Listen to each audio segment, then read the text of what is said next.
Hello and welcome to the Roll and Reflect podcast, the podcast where we bring you insights from behind the tabletop and beyond the box.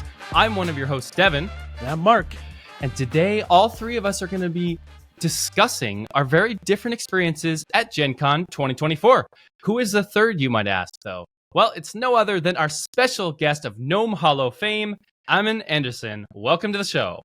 Yay. Hey, how's it going, my friend? Thanks for having me.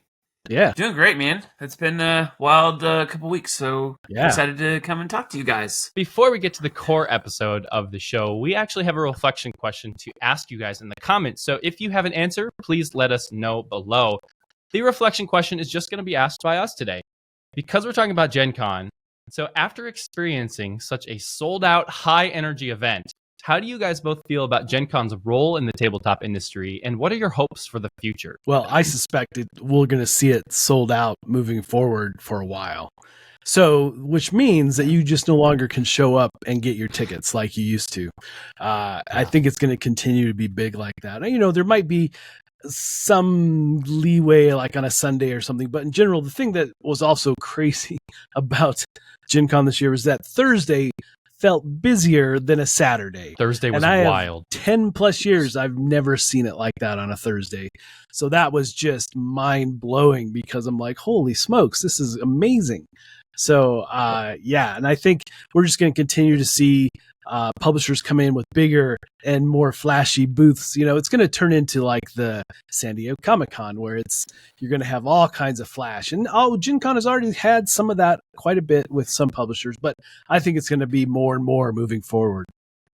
Yeah, and I think it was like going in, I saw the signs sold out for the first time. And I've been GenCon now, 5 years, I think. Yeah. And I was like, whoa, it's sold out with signs out and everything? That's crazy going into Thursday. Yeah, I can't remember that happening other than maybe like a Saturday, right? But like the entire event, that's just amazing. We saw a lot of big changes this year, right? So we saw a change with the balloon sculpture being sponsored for the first time, and so I think that is going to always be sponsored like forever. The Thursday being sold out, and from what I heard from a whole bunch of publishers is that Thursday was their best day. Like everybody said that Thursday was their best day, and I think that is due to just people wanting to get the latest, hottest games before they're sold out. And so people are willing to show up on Thursday and they're willing to like be there that day. I think we're going to see more publishers coming in too. Like I think it's going to grow because with that many people showing up that consistently, I think it's just going to get bigger. And I don't know where they're going to put people. I mean, I see it totally the hall growing into the demo area, you know, at some point, and that becoming doubling smaller, up almost. Because right now it's really hard to get into GenCon as a publisher. Like, if you haven't been there for a while, or if you don't have enough games to your name, it's like almost impossible to get in. So I think long term they might change that. Yeah, even if you are in and have been there for a while, but you want a bigger booth, that's still a long, long wait. If you look at like the size of booths that certain companies normally have, like All Play normally has like it's usually like a 20 by 60 or a 20 by 80. In most conventions, they were stuck to a 20 by 20, which for them is really small, and they still pulled it off, getting those bigger booths, which I think translates into a lot more interest in sales. It's going to just get harder and harder for those big companies. When I think something too that I know for the first time, I'm a huge Magic player, and I love Magic the Gathering, and I watch game nights all the time with Josh and Jimmy, and this was the first time they had a game nights live at GenCon. So they alone have like almost 1 million subscribers. So I'm sure they brought a crap ton of people to GenCon just for that event. So I think this is really going to be a cool transition to see how GenCon can adapt to how big they're getting, even bigger than they already are. Right. And I mean, the events, like, you know, it's been kind of a slow burn, but now I think it's explosive with like all the RPG campaigns. Come watch us play D&D or whatever. There was always that in the past, but now there's multiples of that going on. And I think that's going to continue to get bigger and bigger as well. It's a really exciting future for GenCon. If you guys have anything else you'd like to talk about in GenCon, please let us know below.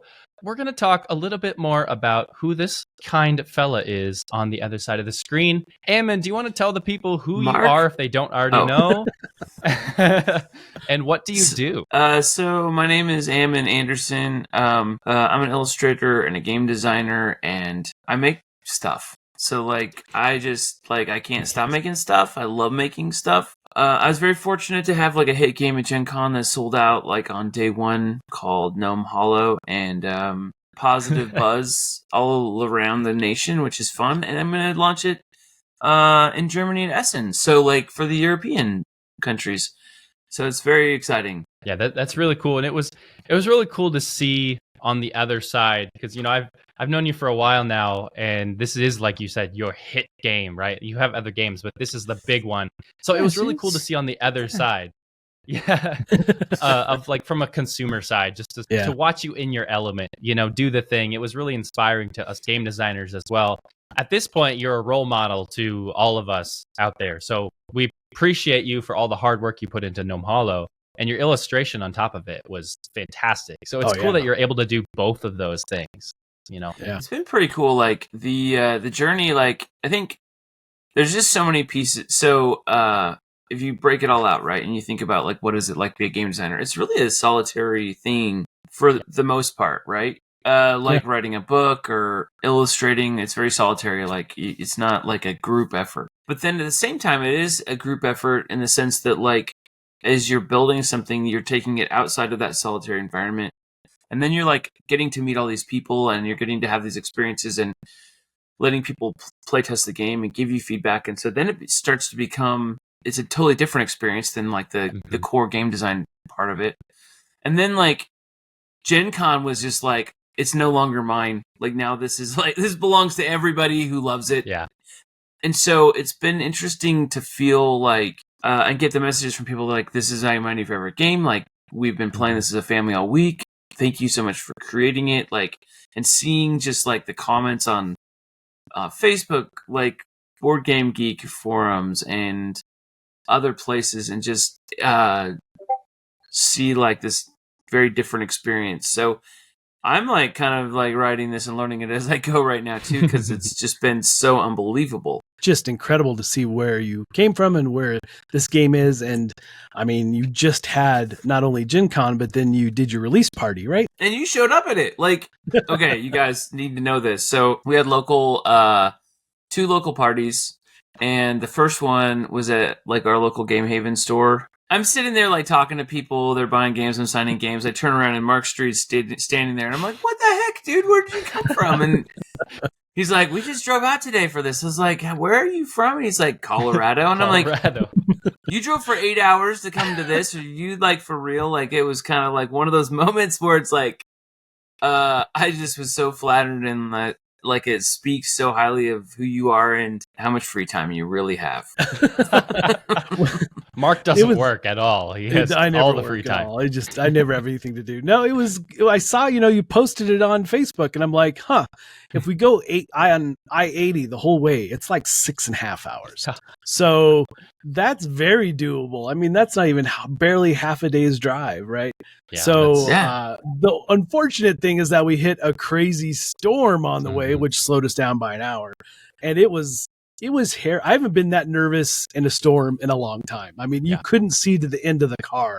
And so Wyoming's crazy, man. Are you serious? That was nerve-wracking for sure. But the best part is we showed up right as the event started, right? We were there 15 minutes late. And so things were well underway, and you were signing something for somebody, and I lean over and go, "Are you sure you should sign it that way?" And you're what? That was That's really what friends are for. It was so it was a moment I was starting to question reality. Okay, I'm dreaming. This isn't actually a real launch party. And it gave us a nice little getaway for the weekend, so we stayed until went home on Monday and such. So you even convinced your wife to come to this, which was so fun. Which I didn't think she would, but she was sure, that sounds fun. So I was fairly amazed. Nice. Well, that sounds like a really fun experience. Yep. I'm pretty jealous. I unfortunately wasn't able to do that, but one of these days I will do that. Why weren't you there, Devin? Why didn't you drive out? I have priorities, Ammon. Like I have my expectations kid. now that are just so high. You have grand expectations. I mean, you're just riding this wave since Gen Con. It's just a huge tsunami. Speaking of really fun and exciting experiences, each of us had a totally different experience at Gen Con. So I think I want to talk a little bit about our individual experiences, and I'll go ahead and go first. For me, this was the most unusual Gen Con I worked it, but normally I'm used to working Gen Con, but this was like work. I worked with Renegade Studios this year, and it was their 10-year anniversary, the launch of HeroScape, like the new revival of HeroScape. And so I was thinking, oh, I'm just going to work, my normal shift, but it was 8 to like 6:30, like every single day. And that was the first time I've ever worked that hard at a convention, and it was sweat, labor, and all that stuff, but it was really cool to see that side of it, because I'm so used to working with the smaller publishers where the setup teardown's really easy. Yeah. And then you go to Renegade, they have this big production with like 3 rooms and like statues, and it was really cool, but it was a lot of work to get there. And so that was really cool. But for me, it was like, I was actually going to go with another group of people, but then Renegade reached out to me and was like, hey, would you like to work this? And I was like, yes, you're launching HeroScape, like one of my favorite games of all time. Same. You're relaunching it. And so I reached out to a few people. I'm like, hey, get me on the sales floor. I will sell this game so much if you put me out there. And I didn't expect anything. They're a big company, right? So I found some people. I was like, hey, get me in. And sure enough, it was me and another person that got in on the sales floor. And I tell you what, I sold so many games. We sold out the painted set the first day. We sold out the next set the second day. I was doing nonstop demos of HeroScape constantly. I didn't leave that table for the next few days because I was the one on the sales floor that really knew the game because I played it my whole life. Yeah. So it was really inspiring to me to be like part of the revival. Like that was kind of like a dream come true because I've been playing since I was 10. It's here, and I was like, oh, I'm working and I'm selling this to new people, bringing people into the hobby. So that was my experience. It was a lot along of work, with that, what is your favorite aspect that's new for HeroScape? The interesting question about that is there's nothing that's new outside of characters, right? So the gameplay is exactly the same. Adapt new characters, and I just played again last night with a couple of the new characters. So my favorite aspect is probably 2 new characters. Okay. Raylin on a tiger, or the Sabretooth. Like, that was my favorite as well. And then Leviatech, they're pairing together super strong. But that is one of my favorite things is they just took the license basically, and they didn't change all the things like you would expect them to. Sure. They kept it the great game it always was, but they cleaned up the rule book and they made it even better for our modern fans. Gosh. Rulebook is so much better. So that was my experience. It was a lot of work, but man, it was fun. For me, it was all about meetings and networking and going to private events. And this year, I only scheduled a couple meetings because it's so easy to get triple booked, right? So I just told folks, I'll just swing by. And I would do that, and maybe they were busy, but then I would do it a second or third time. But it still gave me the freedom to hit everybody and not have to worry about, oh man, we have to be there in 15 minutes, So it worked out better. And I had my friend Anne, big shout out to Anne. She hung out with me the whole weekend and kept me on track, my schedule, where I was supposed to be, things like that. I know. I wish she was here all the time. She is so amazing. She was just phenomenal. So, she kept me on track, which was fantastic. But, some of the neat things is that, just some of the really interesting new types of games and things got to see and even see that they weren't showing yet, that I can't talk about yet. There's some fun stuff behind doors. What are you telling us about? Yeah, tell us right now. So I always enjoy that because I get to see stuff early. And I do that anyway with Dice Tower previews, right? So, and then again, just the networking with folks, like getting to meet Jackie Vox from the Hard Rock game. That was so fun. And then also finally getting to sync up with Tim from Codenames Live. It's just been, a show I've been doing for like 4 years, and I have never seen him in person. So things like that. And again, just that's what my Gen Con generally is. It's all about networking and going to parties, some of that, as well as meetings. Rough life. There's lots of meetings. Rough but life. The thing is that, I used to work it. Being in a booth makes it really hard for me to meet with folks and get plans in play for doing more previews and so forth. So it's always a real trade-off for me, because I like to be in a booth to see folks. They come by to see you, especially Dice Tower and so forth. But in tune with trying to do more and more previews and different types of previews, that I need to meet with folks. So it's always a trade-off how I'm going to handle a convention from one to the next, So, but I had the best time, and the level of excitement at GenCon this year was amazing. So, lots of fun. And I got to, see Ammon and hang out in the op booth. And I love the ops meeting space. It was so sweet. Cool. At the very top of the tower. It was the best. We had a really hard time keeping people off there. Like, they were just like, people would sneak up and we'd be like, and it was like, do you have a meeting? They're like, no. And you're like, you're not supposed to be up there. They're like, just 1 second. And then like taking their camera and like recording everything that they can get. Yep. Because it was the best view of Gen Con. For real. Oh, yeah. It was amazing up there. Yeah. Watching the Dice Tower video after that, I didn't even know there was a thing up there. And I was like, oh, this is awesome. I'm jealous I didn't get to go up. I want all publishers to have that so I can meet. How about you? All right, I'm shutting down my other computer so that it will not literally ring anymore. Sorry about that. No worries. So Gen Con for me was like, it was pretty crazy. Like, my wife and I got in the night before Thursday. We got in Wednesday night and got to our hotel, and I hadn't been able to meet up with anybody from the op yet. So we were actually kind of late the next morning getting in the booth space, and they were taking pictures and stuff, like pre pictures. But as soon as it opened, it was crazy. So one of the cool things is that the publisher, I got to spend my week with Christopher Chan from the Night Cage. So if you guys have ever played the Night Cage, right? Chan. So love it. He had a game that was launching right next to mine called Stock Exchange, and it's a fantastic little game. It's a beautiful game too. Yeah. It's a beautiful game. And we were able to so part of the thing is that the op had told us we're gonna build this 2-story booth so that you guys can watch the crowd come in. So we were able to stand up there and watch this mad rush of people on day one, which was so surreal, right? That's and then awesome. From that point on, everything became just this blur because they had initially wanted me to do demos on the end, and I was working kind of like what you did, Devin. I was working just 8 to 6 every single day at the booth, signing stuff, and it was pretty funny.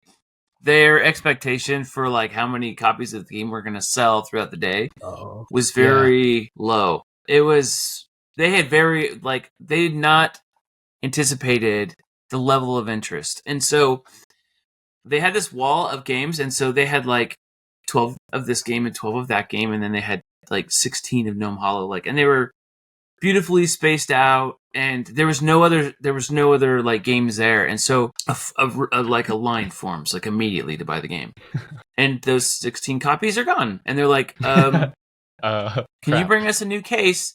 And literally, my wife is there, and I'm signing games, and we're talking to people, and there's this huge line, and they start just carrying out cases of games, as fast as they could bring them out. My wife is, realizing, they are not ready for this, and, they're kind of, in shock a little bit to the people that were running the booth. They're like, this is so much faster. And so there was, some learning that happened. We ended up selling out 500 copies in about 3 hours, and wow, that's ridiculous. Those 3 hours were just a blur. It was it was as many people as I think I've ever seen in 3 hours. As they would come up, it was just I was talking to this person, and there's another person waiting, and then there's these two people over here waiting, and this person wanted to just say hi, and so it felt like my attention was pulled 4 different directions for 3 hours. We got smart. The second day, we came in and we stacked all the games up so we could just take them off, because they had ran and got more at a distributor, so they found 700 more copies, and then those were gone. It felt very much like a dream. So by the time that the day was over, and then the other side of it was just everybody's talking about the balloon sculptures from GenCon. That was just, it was wild, and the op had sponsored the balloon sculpture, and when we realized that the balloon sculptures were actually costumes, that's when things got like crazy.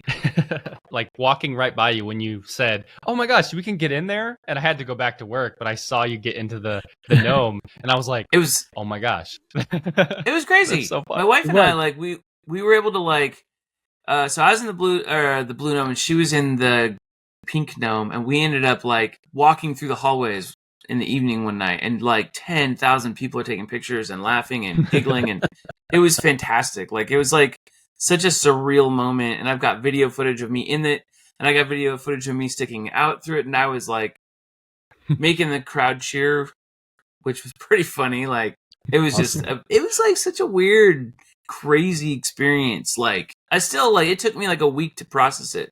Yeah, I bet. And then not only that, but you had the gnome cave that with the balloons as well, right? That was awesome. Being able to go in that was sweet.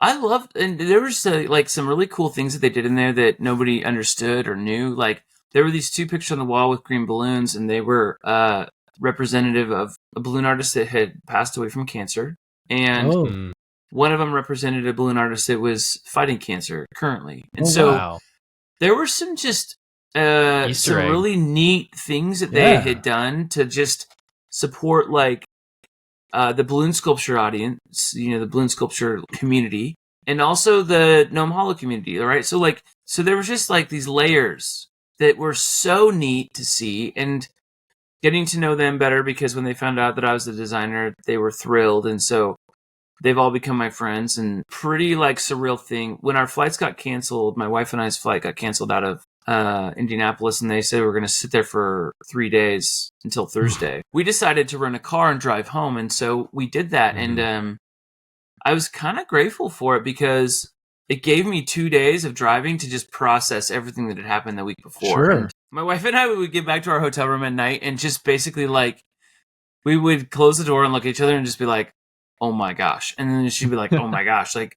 Was that like real? Like, oh my gosh, like that was crazy, and this part was crazy, and that was crazy, and we would like sit there and like buzz for like an hour, and then we would just be like fall asleep. I love it. Yeah. So speaking of how like crazy GenCon was, and all of our experiences, did either of you find it challenging to connect with people or like attend events that you were interested in? I know it's definitely really hard to do that. Oh, it's hugely hard. And especially when folks want to show me games, I can never really do more than play a round of something, right?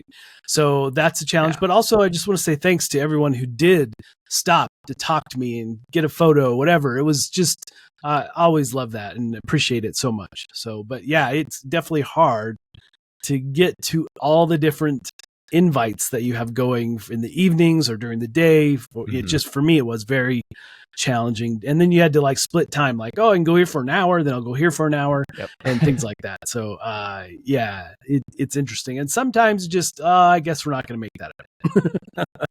Well, some but of them I definitely too, appreciate everyone who did stop to say hi. So I thank you. Some of the problem that I had was like getting to places and not knowing the location. Like several of the like places on the map weren't actually listed on the map, and so like I had meeting notices like, oh gosh, the Rose Gauntlet room, I can't remember what it was called, the Biopic Lounge.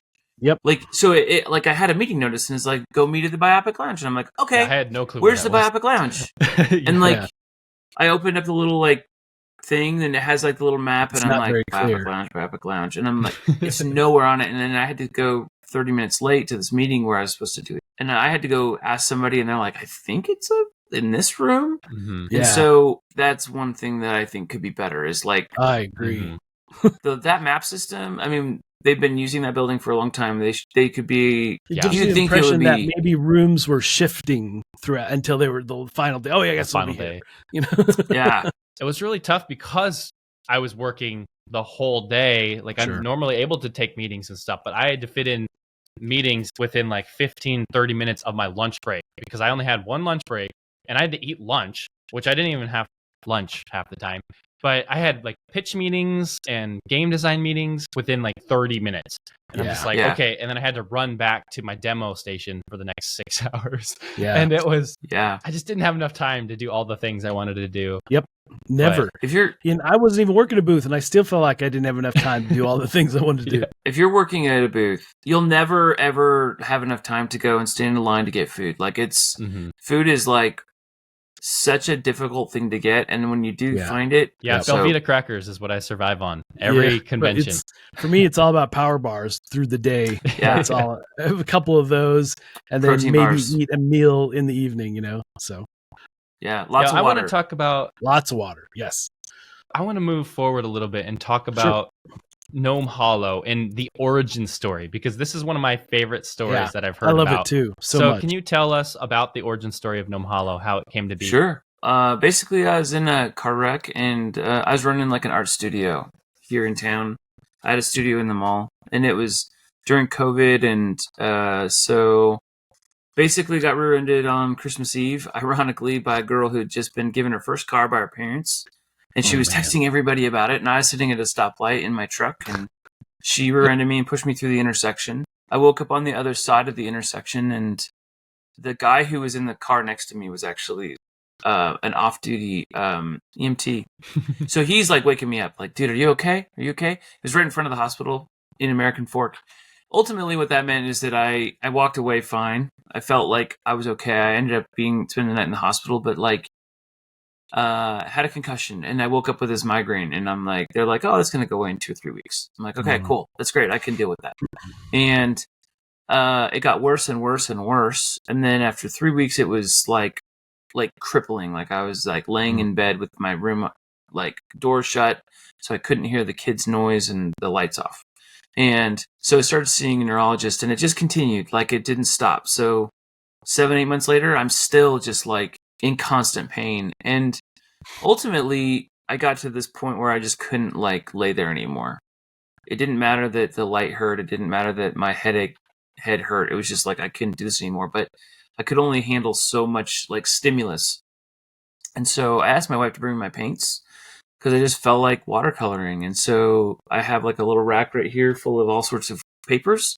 I just started painting like just like this green little meadow on this paper, because it felt like this peaceful, serene place, which was way better than the place that was in my head. I realized like there was like this game there. So like I immediately like took some hexagons, and I traced some little hexagons all over the paper with a pencil, and I drew some little pathways, and I painted what would become the hollow for Gnome Hollow that day. Ultimately, I mean, I still have it. Like it's in the game. So like all the tiles are based off of that painting. I started working on it, but I could only work on it like for an hour or so a day, like before my head was just screaming.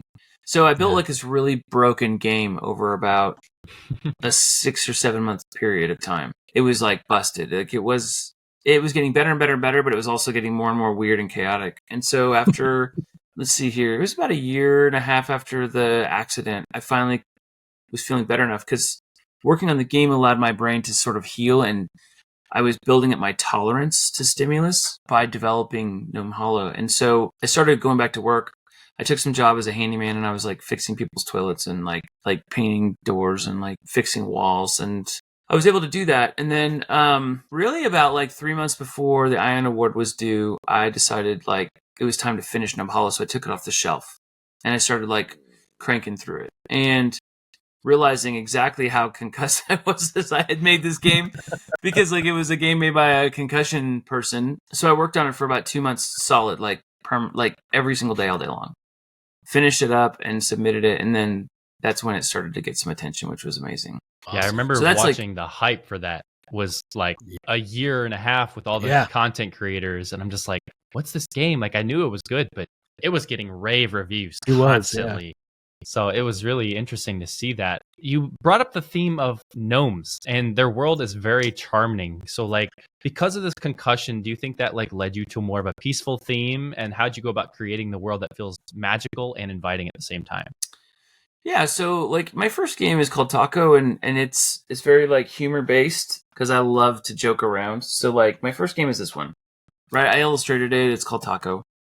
Yeah, it's light and funny and silly. I think I landed there because I just needed like an escape, and like I grew up in Oregon, where it's beautiful and the meadows are peaceful and the trees are beautiful and the mountains are beautiful, and like I spent a lot of time outdoors as a kid. So I think it was really like me trying to do exactly what you said. It was that escape of like I want like this peaceful place to like go and live.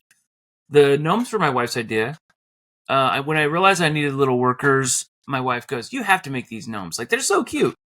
And I was like, "Okay, let's do that." And now people like like send me gnome stuff like constantly, which is. But some other really good people actually offered some great suggestions. Like I had these little victory point tokens, and my friend Brant Brinkerhoff was like, "Dude, there should be like trinkets." And I'm like, "Dude, those should be trinkets." And so like they became trinkets. Great feedback, like helped me to build that game. Again, like this is that whole part like where you've built something and then like the community starts to like play it and they're like, wouldn't it be fun if, and you're like, that would be fun if.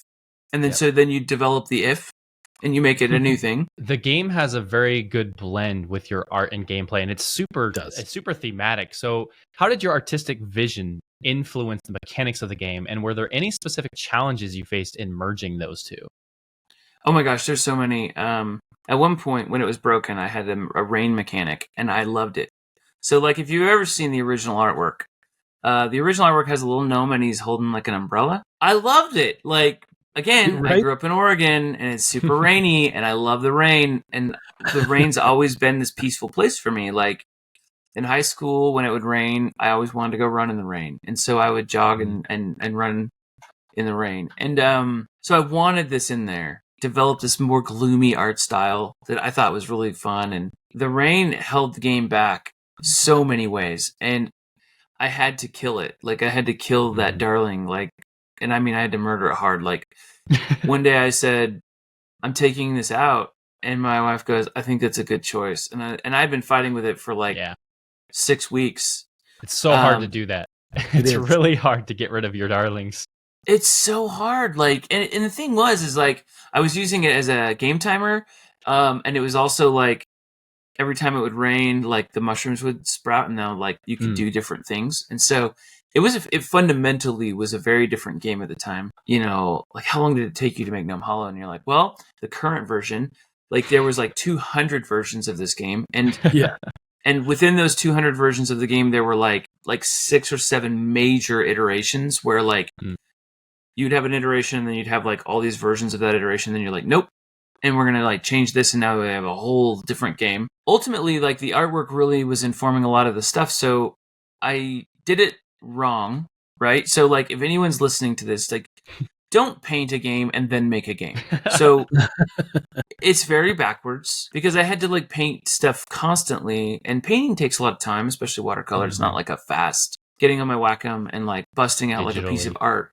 Digitally, it's very time consuming, and but it's also very rewarding. Every time like I would make a change, I would go back to the table and I would paint, and then I would actually made all of the markers and stuff before like I would actually play test it in some cases. And so I have a lot of art that I didn't use. It's kind of awesome because I have lots of art that I can use for other things. But I think like one of the fun things about the game is that, and I think people feel it when they play it and when they open the box and when they look at it, they're like, it's like dripping with theme. It's got so much art and everything like coincides with how things are in the game, from the little signposts, which I just was so in love with that idea, and seeing that be executed in a retail game, to silly things like the magnets, which are not necessary, but they're so satisfying.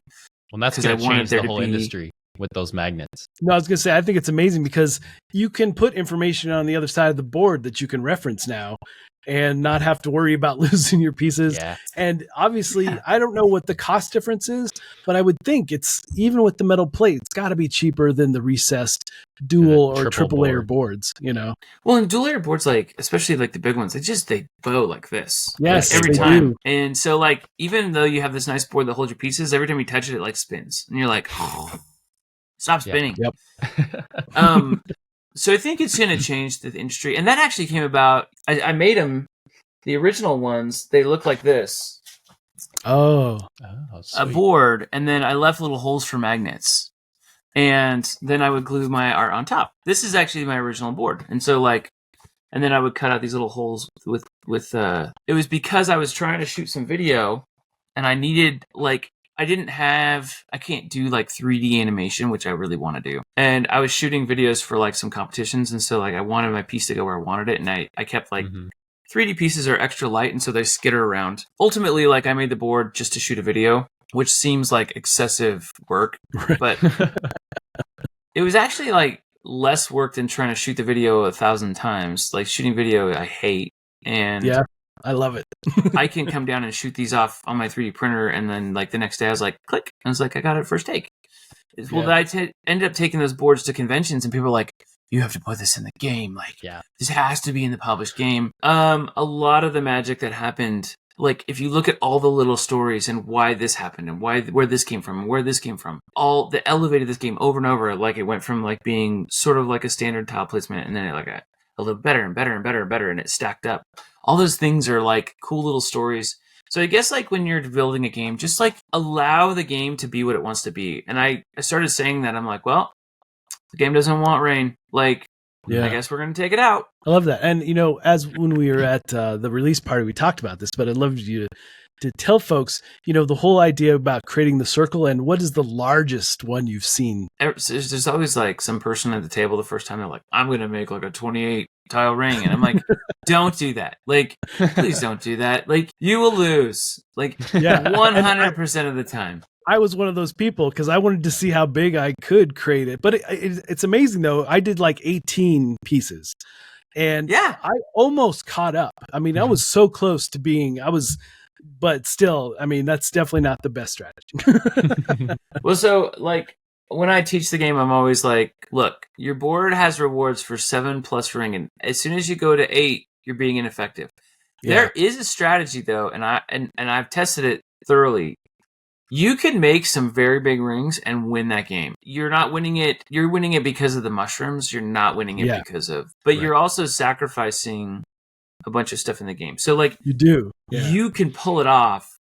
It's harder. There's always somebody that's like, I don't want to, but my favorite playtest of the game, a woman named Dina in like Finland, we were playtesting online and she was just like, oh, I love this game so much. And I was like, oh, I'm so glad you like it. You shouldn't make that ring, though. That's not a great play. And she's like, I don't care. I want to make hearts. And so she just kept making hearts everywhere she could make a heart out of the rings.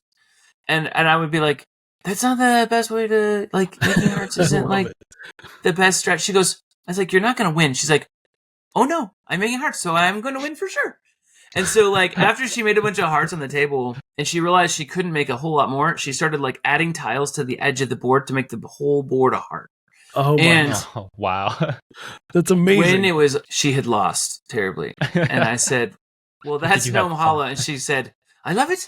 And I won because I made a heart. And look, the whole thing's a heart. And, like, it just showed me, like, how creative people can be. And and, like, I loved that was important to her. And so, and it also taught me how differently people around the world play games. And so giving people tools, like ultimately making a game is you're giving people tools and you need to understand how they may or may not use those tools. And so I think that's probably my favorite playtest of the game. So balancing a game is fun, but it also can be really tricky. And so what was your approach to playtesting Gnome Hollow, and what were there any major revisions or aha moments during that process that you found? So balance, let's talk about that word for a minute. So we like to believe that games can be completely balanced, but we don't actually want to play a completely balanced game. A completely balanced game is a boring game. Like if everything that I do in a game, like, so games are math. Like if a game isn't math and you don't know the math as a designer behind the game, then you're just like guessing. But like all games are math. And so if what I do equates into like 2.5 points, what they do always equates to 2.5 points per turn, then no one can win the game.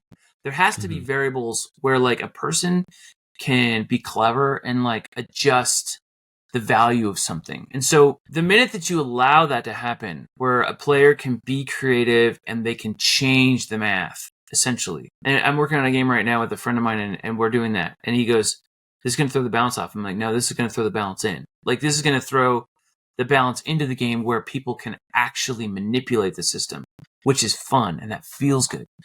But it's not perfectly balanced. And that's okay. I think that's okay. I think we get so stuck on balance that we forget to say, is this fun? And I think that question, like, is it fun, is more important than is it perfectly balanced? As far as like experiences, what's the second half of the question? Say it again. It was, were there any major revisions or aha moments you had during playtesting with like mechanics? Sure. There was, so I talked about the rain one, right? The rain mechanic had to go away. there was an early version of Gnome Hollow, all the mushrooms were red, and I couldn't make the game balanced at all. Like it was not fun. You're like, okay, I got these mushrooms, I'm gonna trade those for these points, and I had a different market system in the game. I actually really liked it, but it made the game a lot heavier.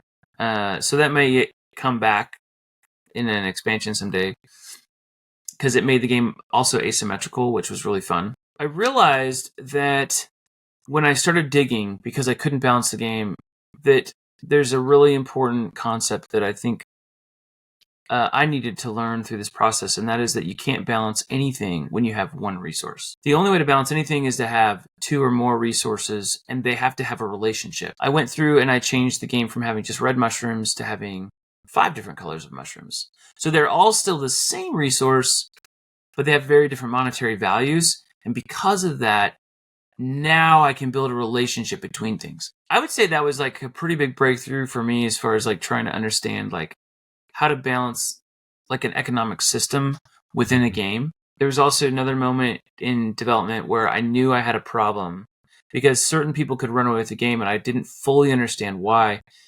So I reached out on Board Game Design Lab and just said, is anybody like a maths professor? And so a guy out of Essen University said, I'm a math professor. I'll play your game.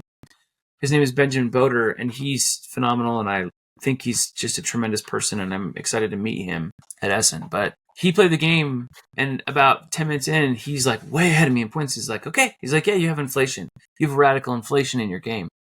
And I was like, okay, but how? He's like, let's just finish this game, and then I'll tell you. And so, like, this guy's never played my game before. I've designed the game. You would think, like, I'm smarter than him about this. No. He ends up winning, like 163 points to, like, 40. Oh, my gosh. Like, wow. Like, it was... Wow. I mean, like, there's lots of moments along game design that are very humbling, if you let them be humbling. Yeah. And so I'm sitting there thinking, like, this is crazy. And he goes, yeah, you have inflation. I'm like, you've said that, like, a bunch of times. This is embarrassing. I'm so sorry. Like, what is going on? And he goes, and this is actually why I built the boards. So in the game, there's, like, a 3-tile ring. I had not distributed my mushrooms I had distributed my mushrooms evenly by type across shape. And what that meant was that there were certain pieces that were incredibly valuable, far more so valuable than the pieces that were harder to use were less valuable. And he said to me, he goes, if I just make a 3-tile ring over and over and over, and I am able to grab the best mushrooms, I can outplay you by never doing anything other than a 3-tile ring. And so he showed it to me, and I was like, oh my gosh, you're right. So he goes, Wow. I can make all these little tiny rings all over the place, and I can do a ring every single turn. And I can get points every single turn, and I can just spend my guy going to the market. And he goes, you have to fix it. And I was, at the time, there was no player board. And I'm like, how in the world do I fix this? And so that over the course of the next week, I developed the first player board. Essentially, that's why there's only one space that allows you to make a 3 ring. You can only make 1 and score it. After that, like, you can never score 3 again. And so that brought the balance in the sense that, like, a person couldn't run away with the game, but there's still enough variability that people can kind of build what they want. That's fascinating. It is. Yeah, mathematicians, they are wonders for us game designers. So they're horrible people, and I love them. I love it. They really help us out. But that is going to conclude our main topic today. Ammon, thank you so much for all of the insights. That was awesome. It was awesome. We are now going to travel on to the world of the Beyond. We're going to talk about something that we are excited about. I'll just go first because I have something really small here. Yeah, I recently crossed over 1,000 followers on TikTok. That's awesome. So that's interesting. I haven't even really posted that much, but now I can live stream and stuff. Yeah, so I'm really excited for that.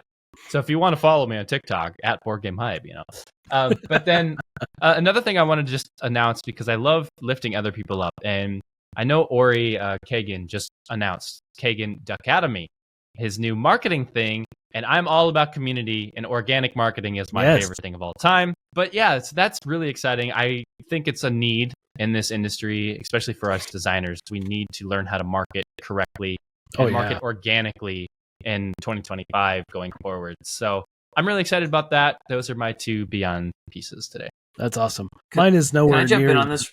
Sure, go. Yeah. Really fast. Ori Kagan is one of the truly great people in this industry. Like, agreed. He is like, talk about lifting other people up. Ori Kagan is like one of those dudes that like he would just help you. He will like give you information. He's trying to like bring down the cost, but he's also sells his services. But he's like, if you have a chance to sit down and just talk with him and just have a conversation, like buy him lunch at a convention and just get to know him, phenomenal person. Beyond is nowhere near as grand, I feel like now. I've always been a huge Borderlands fan, my favorite first-person shooter game, and I just love all the like RPG elements in the game about all the different millions of different types of weapons and things. Sadly, the movie was a letdown in the story only because the look and feel totally nailed it. But the story was just not right. I had a feeling going in. I've heard. Yeah. So what's interesting about that though, with the movie, I will mention that we went, my daughter and one of my good friends, Randy, and then our wives went with us who've never played Borderlands. They loved the movie, but Shelby, Randy, and I, who have played the game, did not love the movie. It's so funny. But what I want to talk about is the fact that they released a teaser for Borderlands 4. So it looks like we're going to be traveling to a new world, new enemies, new gear, new weapons. So I'm excited to see that. And the teaser is very brief. It doesn't really show you much, but I'm excited for another Borderlands. So yeah, that's where I'm at. How about you? I've been playing Borderlands for way too long. I think I have it on like every system as well, right? I have it everywhere. I have all their art books from their games. Oh, like, it's yes, crazy. I have one of the art books. Yeah, they're awesome. They're so awesome. Like, they're so good. Very inspiring. Yep. I've been playing it since I think I played Borderlands 2. I played Borderlands 2 like 5 times and beat it. Oh yeah, easily. Yeah, and I loved how amazing it was just for like team ups too. You could put together a group and go do all the fun missions. Oh, it was so fun. No, I don't think that let me down at all. I felt like that was great, and I love that you like dogged on the movie just enough. Yeah, I haven't seen it yet because I don't want to be disappointed. Yeah, the thing is, what's really disappointing is the characters, right? Because they're not true to the game at all, really. Especially Tiny Tina, the worst. Just the worst. There's this girl on TikTok. I will send you guys a link, but she 100% should have been cast. I don't care that she's not an actress, but she nails Tiny Tina's voice 100%, and also nails like her inflections and her attitude. They should have done their research. You would think that Hollywood would understand by now that, like, when you create, like, Lord of the Rings did it right. They captured the characters. Yes. Hollywood, don't release stuff if you don't understand how people feel about the characters. Like, if you aren't, like, character focused, don't do it. I know you get the IP. I know you're going to make a lot of money, but in this case, you didn't, and it backfired. But, like, stop doing money grabs and start giving characters their moments that people want to see. The story they deserve. Yeah. And as far as, if you just go watch the movie for all the backgrounds and the little things that they put in there from the game, somebody knew the game, but they just said, forget the characters, we'll do our own thing. I'm excited to go to Germany for Essen for the first time. So that's awesome. I just got my passport for the first time, and I'm going to leave the country for the first time. Nice. So, and my dog came to be part of this. Dog. Nice. Oh. Hello, dog. Hello, dog. There you go. Perfect timing. Oh. What's the dog's timing. name? Yeah. This is Chewy. Chewy. Perfect. Chewy my says sweet hi, boy. everyone. We love that dog. So, going to Europe. Yeah, that's amazing, dude. Yeah, I wish I could go this year. Just didn't work out. Yeah, I have my passport back when I worked with Open Owl. I was going to go to Canada. So I bought my passport for that. Never ended up going to Canada. And now I'm like, well, maybe I should go to Essen. And probably not this year, but maybe You're going to come hang out with me, Devin? Yeah, I want to try. I would love to be. I wish I could be there. Every year I get like dozens of emails. Hey, can we meet? I'm like, I'm not going to be there. Right. I have a Kickstarter coming out next year. Oh, well, can you tell us more? What can you tell us? So I have a game coming out with I'll Play called Twinkle Twinkle. But it's going to come out in, I guess that's big news. Yeah. So I've avoided the Kickstarter thing, but I'm going to let All Play do it right. So that's fun. Yeah. And All Play will do it right. I'm going to be working with them here at GenCon this weekend. So nice. Hopefully I get to talk more about Twinkle Twinkle. But cool. That is going to conclude our episode for today. Thank you all for sticking around with us. Ammon, thank you so much for jumping on the podcast. It was awesome to have you. So good to have you here. If you guys would like to, if you're interested, feel free to follow our show anywhere you get our podcasts. Hit that bell notification icon if you're on YouTube so you can know when we release new episodes. Follow our show at Roll and Reflect and at Roll and Reflect Podcast. And of course, if you have that reflection question, answer below in the comments. We'd love to see those comments. Laura, thank you so much for the timestamps. And of course, thank you to all of the high rollers out there listening.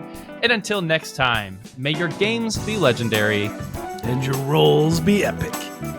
We'll see y'all later. Later.